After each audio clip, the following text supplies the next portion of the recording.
Sortez, respirez, c'est le Quality Time.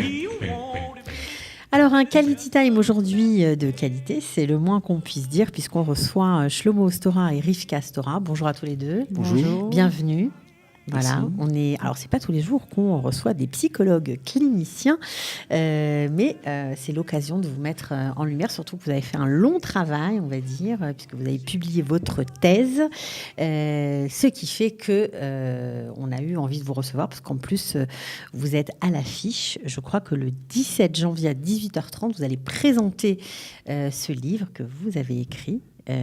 Voilà, à la librairie Vice Versa. Donc je répète, 17 janvier 18h30, présentation du livre. Alors comment s'appelle ce livre et quelle en est un peu l'histoire? Parce que ça parle de Torah, ça parle de psychanalyse, des deux.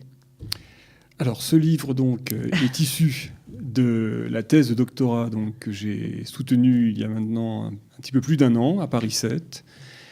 Thèse de doctorat en psychopathologie et en psychanalyse. Donc, je suis psychologue clinicien et psychanalyste. Et dans ce livre, donc issu de cette thèse... Il s'appelle comment, le livre? Alors, le livre s'appelle « Le complexe de celui qui ne s'est pas questionné ou le récit de la sortie d'Égypte à l'épreuve de la paternité ». D'accord. Ok. C'est pour les néophytes ou pas du tout? C'est que pour les professionnels? Non, c'est-à-dire que c'est vrai que c'est un essai de psychanalyse. Donc bien sûr qu'effectivement, il s'agit bien là de restituer un travail qui a à voir avec notre formation.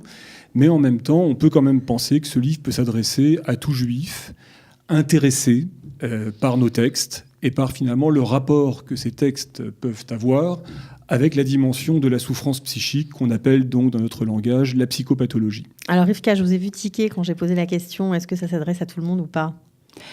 Moi, je pense que oui. D'un côté, évidemment, on pourrait dire que, évidemment, c'est un texte un peu ardu, mais je pense que c'est quand même adressé à tout le monde et je pense que tout juif devrait avoir ce livre chez lui. Voilà. Ah bah oui, là c'est carrément, c'est dit. C'est dit quoi. C'est dit, oui. Non mais surtout que la Haggadah, ça parle à tout le monde et c'est vrai que c'est tellement central dans notre tradition que si en plus on nous apporte un éclairage, on va dire psychologique, psychanalytique même, pourquoi pas, ça peut être sûrement très intéressant. Alors, on va essayer d'y voir un petit peu plus clair de quoi ça parle et quels sont, on va dire, les trois axes qui sont dans votre livre. Alors, le premier axe déjà, c'est d'avoir considéré effectivement que le texte de la Haggadah de Pessah nous fournissait finalement à travers le cas de celui qui ne s'est pas questionné, Eno Yodea Lishol, donc en hébreu, eh bien une figure, à mon sens, de la modernité tout à fait inouïe, pour rendre compte finalement d'un enjeu psychique que l'on retrouve chez nos patients qui viennent nous consulter et qui touche à la question de ce qu'on pourrait appeler ici finalement un certain trouble de l'identité, une certaine indifférenciation entre le masculin et le féminin qui semble affecter particulièrement celui qui ne s'est pas questionné. Et pourquoi ça ? Parce qu'à son endroit, à la différence des trois autres enfants qui sont également mentionnés dans ce texte, c'est-à-dire, je le rappelle, l'intelligent, l'impie et le naïf, eh bien, en ce qui concerne le cas de celui qui ne s'est pas questionné, l'interlocuteur cessera étonnamment d'être ata, qui désigne donc en hébreu le toi masculin, ici le père, pour être remplacé, sans qu'on nous dise pourquoi, par le toi féminin, c'est-à-dire ici par le at. À telle enseigne que pour cet enfant-là, j'ai proposé l'hypothèse dans ce livre qu'il pouvait finalement témoigner, que cette marque du féminin pouvait témoigner d'une absence de savoir sur la différenciation. Alors ça veut dire quoi, une absence de savoir? Une absence de savoir transmis par le père ou une absence de savoir de son identité propre, s'il est plutôt masculin ou plutôt féminin? C'est les deux? Oui, c'est une histoire d'identité.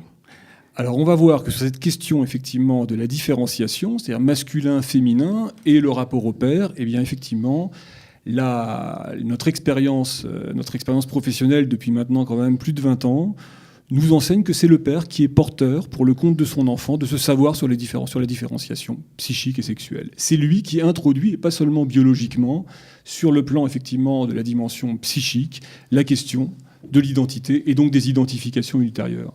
Un garçon sera un garçon en référence à ce savoir dont le père est porteur pour lui. Une fille sera une fille en référence également à ce savoir dont le père sera porteur pour elle.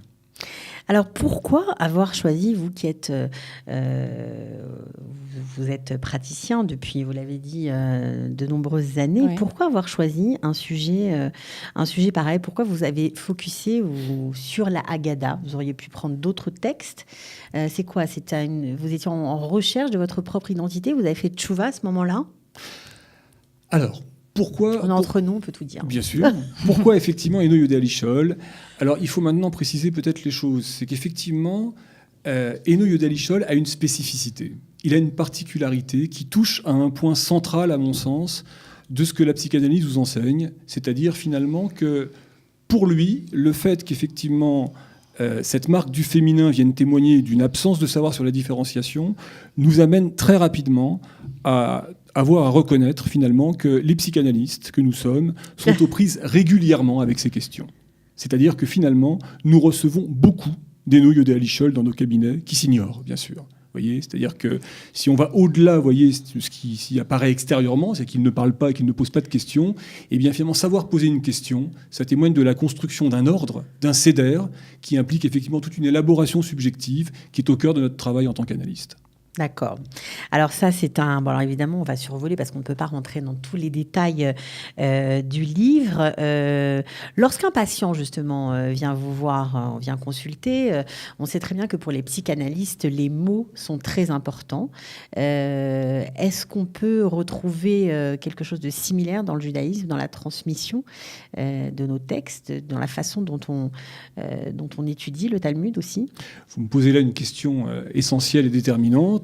C'est-à-dire qu'il est tout à fait effectivement repérable pour quelqu'un qui étudie les textes juifs, pour un Talmid Racham, comme on dit, quelqu'un qui étudie le Talmud, que effectivement le mot lui-même, l'accent est porté sur le mot lui-même, sur les lettres qui composent ces mots. Et il nous faut évidemment ici reconnaître finalement un rapport semblable entre deux mots du point de vue de leur écriture pour s'autoriser finalement un rapprochement entre ces deux mots, quel que soit le contexte d'ailleurs hétérogène dans lequel ces deux mots se trouvent. Eh bien, effectivement, ce qui s'appelle le drash, pour ne retenir qu'une seule règle d'interprétation de la Torah, eh bien, ce drash, on le retrouve, à mon sens, tout à fait dans ce que Freud a élaboré pour le compte de la psychanalyse, qui s'appelle le lapsus, c'est-à-dire par le fait qu'un mot va être utilisé, finalement, à la place d'un autre mot par un patient pour témoigner, en vérité, de quelque chose qui a à voir avec son désir. Donc, bien sûr qu'il y a, à mon sens, une analogie tout à fait intéressante entre psychanalyse et Torah sur ce point, et on pourrait même, je pense, dire sans forcer le trait que les Juifs interprètent les textes de la même manière qu'un psychanalyste entend et déchiffre le discours de son patient. Est-ce qu'il y a d'autres ouvrages de ce type qui ont été écrits comme ça avant vous? Alors peut-être pas sur la Haggadah, mais en tout cas sur cette recherche analytique. Est-ce que vous vous inscrivez dans une mouvance quelconque? Il y a d'autres, il y a d'autres psychanalystes qui sont intéressés à ce type de réflexion, à essayer, on va dire, d'articuler Torah et psychanalyse. Mais à mon sens, Shlomo a peut-être été un petit peu plus loin. Oui, c'est pour ça que je vous pose la question. Dans sa démarche, parce que justement, il est rentré dans le texte. C'est-à-dire, beaucoup font ce qu'on appelle de l'interprétation personnelle de la Torah. Bon, ils lisent un passage et puis ils se disent tiens, ça pourrait dire ça. Ils rentrent un peu dans le sens. Alors que peut-être là, on rentre davantage dans le texte, dans la littéralité, c'est-à-dire dans la lettre, pour effectivement déchiffrer le texte, l'interpréter. Comme on dit, comme on interprète en psychanalyse quand on écoute un patient. Et ça, c'est quelque chose de complètement original. Il a dans son livre, il parle pas non plus que de Eno Yodéa Lichol, mais aussi d'autres textes. Il y a beaucoup de références talmudiques, des passages très différents parce qu'il parle.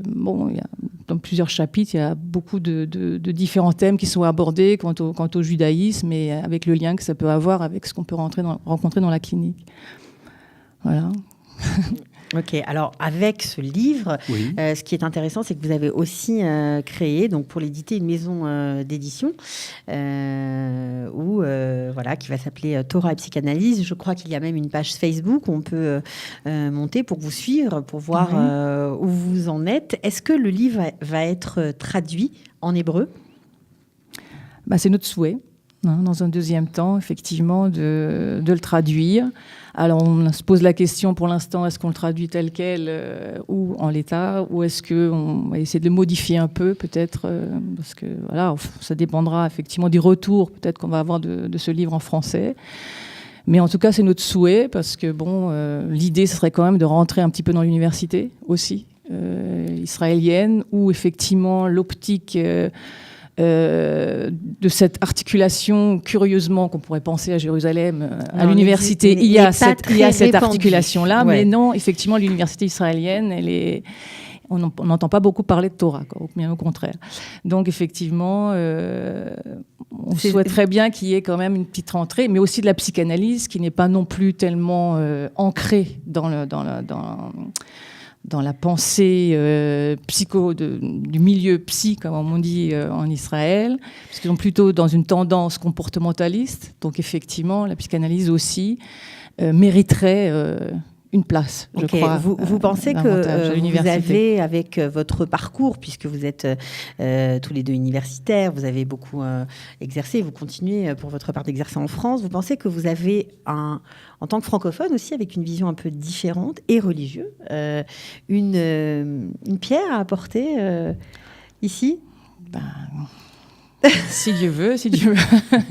Vous espérez ? Oui, certainement. On travaille un petit peu peut-être sur une originalité. C'est-à-dire que comme notre cheval de bataille, c'est effectivement quelque chose de l'ordre de l'identité. L'identité, c'est quelque chose qui est de plus en plus précise. Hein. Si on va plus on va loin dans l'identité, plus on va loin dans ce qu'on appelle le sujet en psychanalyse, c'est-à-dire plus en plus chacun se singularise. Et, vous savez qu'ici, il est unique. Chacun est unique. Comme on dit qu'effectivement, le jour de Madame Torah, chaque juif devait être là, parce que chaque juif est unique. Il est un, il représente une lettre, enfin bon, tout ce qui est dit autour de ça.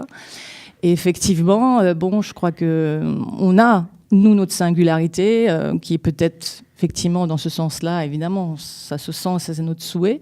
Mais je pense que tout un chacun qui fait son alia à cette place-là, il a trouvé comme ça son identité. Et je crois que c'est le point de départ d'ailleurs des gens qui font l'alia, de savoir qui ils sont, un petit peu au moins, pour plus en plus le savoir une fois qu'ils sont là et savoir ce qu'ils ont à y faire. Peut-être on ne sait pas tout avant, mais au moins on sait un petit peu quelque chose. Mais plus on est là, plus on étudie, plus on se rapproche de la vérité.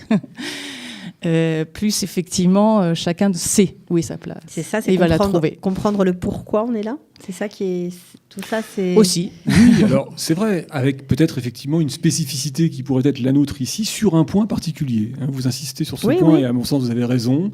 C'est-à-dire que je peux penser, c'est vrai, que nous inscrivons dans un rapport de filiation avec évidemment ce qu'on a pu recevoir de nos pères, comme on dit, hein, et c'est passé par Freud, Lacan, mais il est certain que le texte juif va un petit peu plus loin pour définir par exemple ce que c'est qu'être père, qui est un point sur lequel je travaille depuis une trentaine d'années. Qu'est-ce que la paternité et qu'est-ce que la paternité nous enseigne par rapport finalement et ses incidences par rapport à la vie psychique, par rapport à la construction de l'identité dont vient de parler Rivka, et à contrario, comment finalement cette notion de paternité, lorsqu'elle se fragilise, peut éclairer également aussi les phénomènes psychopathologiques. Il me semble très clairement que Freud, qui était juif, bien entendu, effectivement, a totalement, à mon sens, été dans cette direction, c'est-à-dire qu'il a, de ses premiers livres à son dernier, tenté de répondre à la question « qu'est-ce qu'un père ?» Lacan a repris cette dimension en passant par la pathologie justement pour définir la paternité.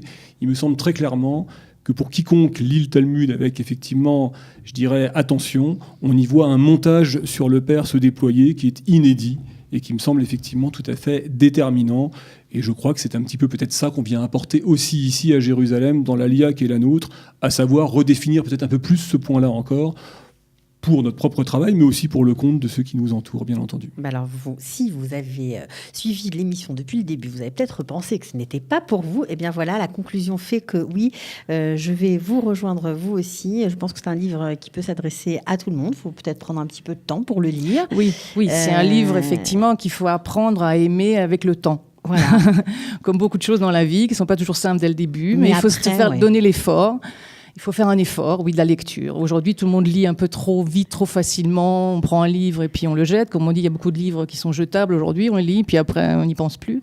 Alors que celui-là, je pense qu'il faut le garder, le prendre, peut-être le laisser, revenir dessus, le feuilleter, lire des passages si on n'arrive pas à comprendre tout de suite. Et voilà. Et c'est pour ça que je dis qu'il devrait être chez tout le monde. Eh ben, moi, je vous rejoins.